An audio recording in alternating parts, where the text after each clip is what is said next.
Welcome to the NBA Coast to Coast podcast brought to you by thelines.com. Coming to you from the West Coast, Josh Lander, joined by Nate Weitzer on the East Coast.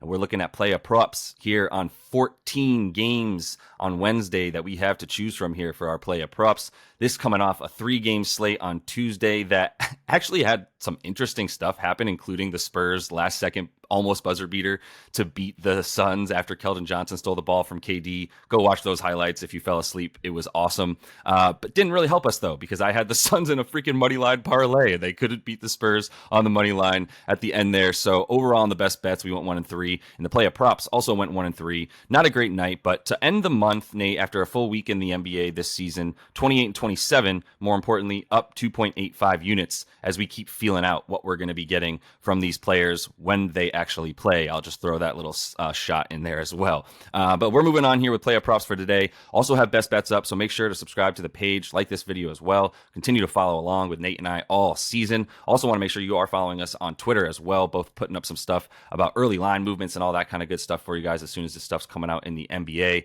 Also head to thelines.com. Check out the great written content we're putting up as all sports are in full swing right now. Also have our odds finder tool on there. You can use that to make sure you're getting the best odds available to you amongst all these books that are giving us bets this season. Nate, let's run into your first NBA player prop for tonight. Friend of the show, favorite here, DDR. Yeah, we're going back to an old favorite. But before I do that, I think you need to adjust the record because our Wemby over 3.5 turnovers bet for plus money smashed 5 turnovers again. I was trying to talk you off of the under on his rebounds and take the over on the turnovers. Hopefully you guys listened to the end yesterday because that turned out to be the most profitable bet on the slate as we missed by rebounds and assists on one on the other two props. But we're going straight points here for DDR. 20.5 is the points. I would put 1.5 units on it if you feel confident in a matchup with Dallas, which, you know, is a team that has been incredibly high scoring since Kyrie joined the fold. Kyrie's out tonight, I think, which makes it more of a half-court game. And it's more about who left with the Kyrie trade, DFS, so that the Dallas has a terrible defensive rating. Since then, this year they're 20th in defensive rating, 23rd in points allowed, first in offensive rating, with Luka killing on the other end. So it's a half-court battle. I say Engard with DDR being the guy who's going to match points with you, Luka, and he's averaged 25.5 in his 12 career matchups with Luka. He's averaged 27.5 versus Western Conference teams since joining the Bulls. So, I mean, take that for what you will. That's a 52-game sample size. Yeah, I mean, he did go for 28 on just 13 field goal attempts the last time he played Dallas, and that was when they had Finney-Smith and Bullock. They had guys to throw at him. He's had 20 points in all 4 games this season, despite the Bulls being the worst offense in the league, I think, through their first 2 or 3 games. And despite Zach LaVine going clean off for 50 in one of those games, DDR still got his points. So, I mean, he's one of the most reliable scorers out there. The Mavs don't have an experienced defender to throw at him. Josh Green is athletic, but not experienced. So I will take him in this game state to get at least 21. With it. Yeah, let's go. I mean, this is a game that is probably still going to be a little bit choppier, but like, whatever. That's not how DeMar needs to. DeMar doesn't need the pace to be smooth and fast for him to score. It's going to be both guys on both sides playing a similar style. Luka doing whatever he wants from whatever spot on the court he wants. DeMar getting to his spots and taking his time to get exactly what he wants as well. And then you throw in LaVine and all the 3-point shooters around Luka. And like, yeah, this is going to be, I think, like we both said, a solid, like a close game down the stretch and who gets the ball in those situations. So my first pick is one that you threw out there and we were both like haggling, whatever. We were sort of just going back and forth about this Wizards and Hawks game because the Hawks were a good bet to score a ton of points. And I think they're still going to score a bunch of points, but Trey's probably not playing. Interestingly, there was a picture of him at Sky Zone jumping around on trampolines that came out like a little bit before the injury report news that he was questionable with an Achilles. Bad luck, NBA, figure it out. But either way, I don't think he plays if you're going to list him on there questionable with an Achilles. And now you've got DeJounte Murray, who stole the show the other night when the Hawks did come back against the Timberwolves, which we spoke about in Best Bets a little bit. he had 39 to end that game. He's at 19 and a half points, likely without Trey. Even if Trey was in there, apparently, like Quinn Snyder's telling DJM to go get his as well. So I really like the confidence that he's just sort of like going with. He's not really trying to turn to Trey in any way. With or without him, I'm good with it. But versus a Washington team that, all right, I mean, we're talking about number one in pace and next to last in defensive rating, which is just such a great recipe for your opponent to score a ton of points. A little bit inflated by the Celtics, but by like the third quarter, the Celtics were playing their backups, I'm pretty sure. So it's not like the Wizards were doing anything against quality competition. They were still giving up points in the second half to a team that was full of reserves, which, by the way, those reserves on the Celtics might be about as good as the starters right now for the Wizards at times. So that's going to be the case here for the Hawks. There's always the blowout possibility that you worry about in this game. But I think without Trey and the fact that like this Hawks defense also looks really freaking bad right now, man, it's going to be a problem that they're going to need to figure out, or I'm not sure that Quinn Snyder's even going to be good enough to turn things around with the roster that he has. So the Wizards, just to really hammer home the point how bad they are, they allow the most assists per game to shooting guards, which will be DJM will be the point guard and shooting guard. He can do whatever he wants when Trey's not on the floor. He'll be just the guard. And the sixth most assists per game to point guards, but all the assists and points that are coming their way, all the points that are coming away the way of their opponent are usually by assists because of just lackluster defense there from the Wizards, no effort. So the 20 points for DJM, he should be good to get that by like the third quarter, man. But either way, I don't think it'll be as big of a blowout as we necessarily think without Trey and the bad defense in Atlanta, which should help us keep the game script sort of neutral for the Hawks, if you will. Are you reading this the right way that it will be less of a blowout if Trey Young? That it will be more of a blowout. I think Trey Young would actually keep this game closer by playing no defense. He does have props up. I think he might actually play. His prop is 25.5 points. So it's intriguing. I mean, there's a lot of moving parts. That's why I got off this pick. But I do think, yeah. I mean, either way, the Wizards are totally Washington, if you will.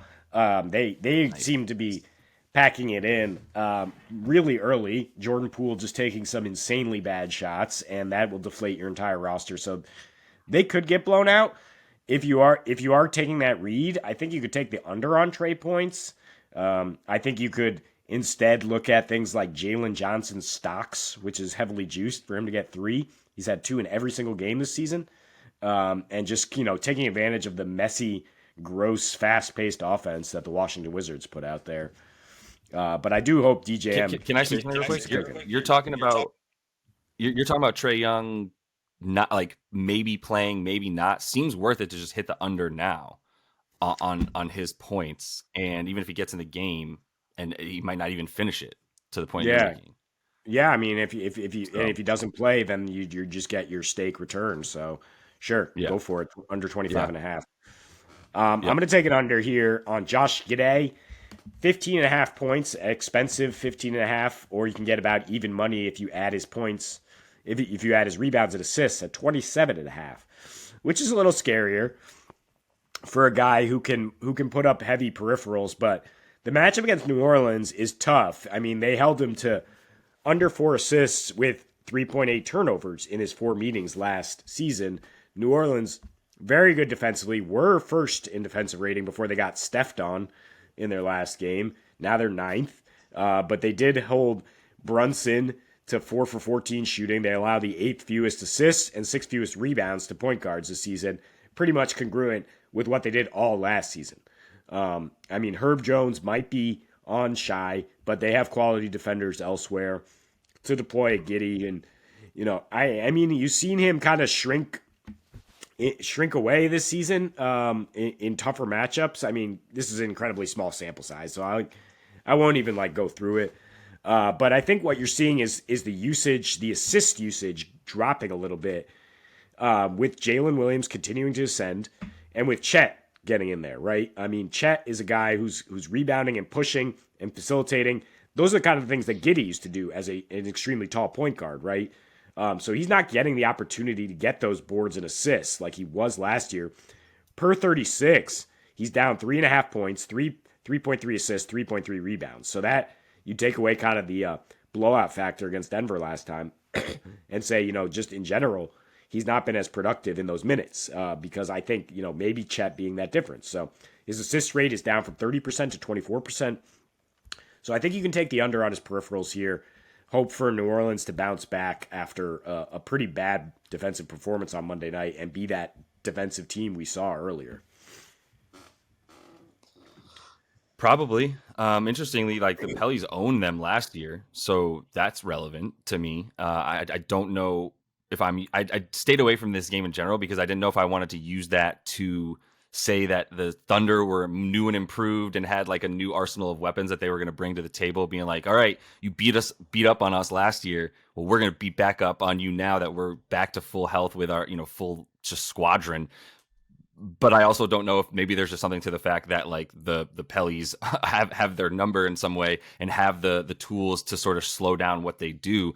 Either way, like I don't know where it's it's going to get funneled out, like in terms of the pressure and where the usage is going to sort of get funneled onto and dispersed among the OKC players. But to your point, like Giddey points specifically does seem like something that you can take advantage of right now, the way that you might be onto something with Chet being in there and the way that he sort of does some of the similar stuff that Giddey does. So we'll see. I'm still sort of eyeing that team, although obviously I'm just going to keep saying the Thunder to win and find value on them. But I'm going to close things out with, I feel like a Nate style same game parlay going on here that I got on FanDuel because I wanted to find a way to take advantage of Cade Cunningham in this Detroit and Portland game. And I wanted to find a way to take advantage of DeAndre Ayton because it doesn't look like Jalen Duren is playing for the Pistons. And we should just quickly shout out that Jalen Duren is playing like a all NBA center this year. I'm not even joking. In the East right now, like he's amongst the tops in rebounds in the league, as well as defensive rating, not allowing points in the paint. Detroit is limiting opposing centers to the tune of like the 5th least points, bottom 10 in rebounding as well. So like he's awesome, and he's probably not playing, which means Marvin Bagley was sort of quote unquote taking reps with the first squad in practice, according to the beat writers out there in Detroit.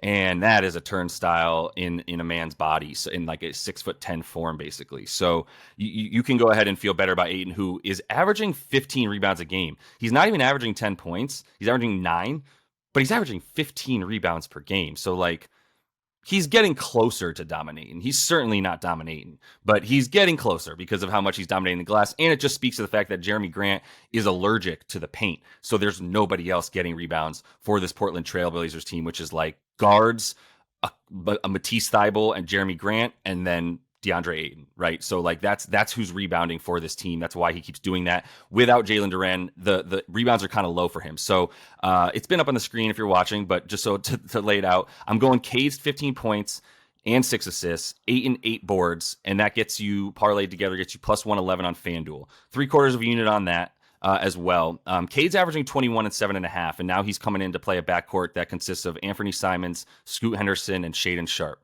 As athletic as Shaedon Sharpe is, he's not, he hasn't practiced his defensive slide drill in a while. Let's put it that way. So I think you can easily get Cade. Cade's just going to get to his spots. He's much bigger and better than all of those guys. None of them will probably be guarding him until he gets them switched onto him, and then he'll just barbecue. It's just barbecue chicken time at that point for Cade.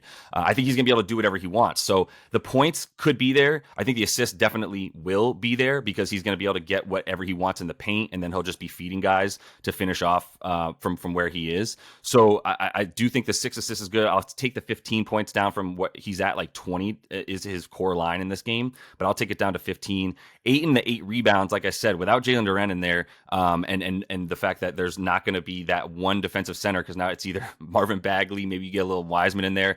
Beef Stew's not necessarily taking on DeAndre Ayton in this matchup, and even if he does, I still think with the clear height advantage for Ayton, he is just boarding up super well down low, especially on the offensive side. So I'm going to go ahead and run with this one for plus money with the 3 little reduced lines here for these guys. Yeah, Jeremy Grant thinks he's a shooting guard, so it is four guards alongside Ayton, and Rob Williams appears to already kind of be on ice as they await a trade partner, I think, for him. And so Ayton, he got what he wished for, which is to just be the franchise center, and he's on a bad team, so there should be plenty of rebounds available in this bad matchup. I think you're being a little conservative with Cade, to go 15 points when his prop is 20.5. But if you guys feel a little more bullish to take 20 plus, I would look for 18 plus. DraftKings is a little more flexible in terms of how many points you can put in the parlay. So I would look around 18 and 6 or 7 for Cade. And you're not scared of the assists either? No, I don't think so. I mean, the Pistons have plenty of rim running centers. It's not like with Durant out, Cade can't keep getting his assists. Like he's a great facilitator. He'll be able to throw. Even Wiseman can finish a perfect lob from Cade Cunningham. Good call. Word, yeah. Well, we're gonna get to stepping here on these play-up props here tonight for you guys. So feeling pretty good about them. That's all the time we have for you in this one. Continue to follow along, like this video, subscribe to the page if you would. We'll keep bringing you this heat each and every weekday this season. And until we talk to you next, happy betting.